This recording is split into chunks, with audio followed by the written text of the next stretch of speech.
Chinese telecom equipment giant Huawei is suing the U.S. government, saying a law limiting its U.S. business is unconstitutional.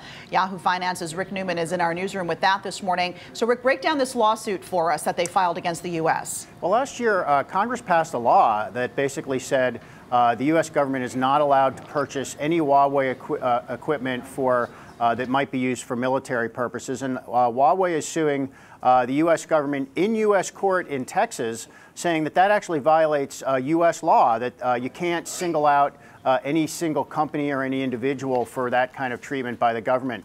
And they may have a case. Now, the bigger concern here is that, look, we know three things about China, basically. China aggressively hacks computer systems all around the world to steal military and business secrets. The Chinese government has its hooks into just about any big company there that it needs to have at its access. And that Huawei builds exactly the kind of equipment that could be used to do this kind of hacking. So I think those are the reasons the U.S. government has been concerned. Many security experts say those concerns are legitimate, but we'll see how the lawsuit plays out.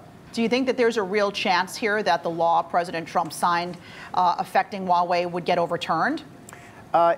Yes, there is. I mean, I think it's a legitimate lawsuit. I don't think it's frivolous. But that doesn't mean that, that's not the same thing. Let's say Huawei were to win this lawsuit. That is not the same thing as saying then the U.S. government must go out and purchase all this Huawei equipment. I think there's no chance the U.S. government is going to be purchasing any Huawei equipment for a long time. But I think from Huawei's perspective, this is a problem for them in a lot of other countries. This is a huge global telecommunications company.